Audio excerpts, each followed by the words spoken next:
Kwa haraka kwa ndugu yangu Mtunga amesema shilingi ya Kenya imeimarika. Lakini shilingi ya Kenya imeimarika, yani tunavyoongea sasa hivi, hata raia wa kawaida, mwananchi wa kawaida anashindwa kununua hata chapati ya shilingi 20 peke yake ya mtaani. Na sijui shilingi ya Kenya imeimarika kwa namna gani ambavyo sasa hivi mwananchi wa kawaida anashindwa kuelewa. Hiyo ni moja. Pili, nakuja kwa ndugu yangu Morris. Ndugu yangu Morris amesema kuna jinsi wanakusanya ushuru. Sasa mimi kuna kitu ambacho kinanishinda na sisi wananchi. Wakati Moi ametoka kwenye mamlaka, Kenya Treasury ilikuwa inakusanya bilioni 200. Lakini Kibaki alivyoingia mara ya kwanza alisema mimi nimeanza na bilioni 700. Wao mbona watamki zao? Kwa nini wasizitamke ndo tujue wamekusanya, je, wamefikia malengo au hawajafikia malengo? Kwa sababu nikiangalia huku nje maduka yanafungwa. Wao wameongea na rais. Rais amemwambia mimi nataka mkusanye kiasi fulani cha fedha. Sasa hawakufikia hiyo target. Huwa ni mambo gani wamemrudishia rais? Na biashara za watu zinafungwa. Sasa hivi inaongezwa kodi nyingine juu. Zile ambazo zimefungwa na zile zimebakia, wanaweza wakatengeneza? Jibu ni hapana. Mimi nakuja kwa ndugu yangu Mbadi. Mbadi amesema rais anahitaji watu walio na hekima na busara ili waweze kumadvise. Which is true.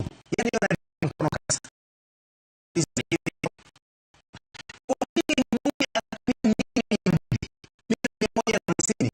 Aingie bungeni na mshahara wake hauzidi milioni 60. Ina maana hawa ndio wanaotukosea. Kwa sababu gani? Kila miradi inayokuja ya serikali anataka takrima kutoka kwa huyo mtu atakayekuwa anatengeneza huo mradi. Arudishe pesa yake. Kesho na kesho kutwa mtu huyu mkandarasi amepewa barabara kutengeneza, anashindwa kuitengeneza, anaiachia nusu. Pesa ya serikali imekwenda kwa sababu ya kitu kinaitwa takrima. Kwanza hiyo Mbadi akubaliane nayo 100%. Tunazijua hizo. Kwa hiyo wabunge ni wanaturudisha nyuma. Sasa hapa mwisho namalizia nikisema hivi. Njia ya kuwezesha haya mambo ni hivi. Mbadi leo arudi bungeni na Wamshomba wapitisha sheria kwamba ukiiba mali ya umma wewe uende ndani, mali yako yote ichukuliwe. Tutakuwa tumetii. Lakini kama hiyo hakuna, sikudanganyi, wanaogopana kwa sababu wanajua wakitunga sheria hii itawakuta na wale wengine. Sasa wanaogopa kutunga sheria kama hii. Sasa ili tuweze mambo kama haya, Mbadi rudi bungeni, Wamshomba rudi bungeni, pitisheni sheria. Sisi hawa ambao tuko ndani ya bunge hii, tukiiba mali ya umma, tufirisiwe kila kitu tulicho nacho, tunyang'anywe mali yote, na ndugu yetu rafiki yetu mzuri awe ni jera.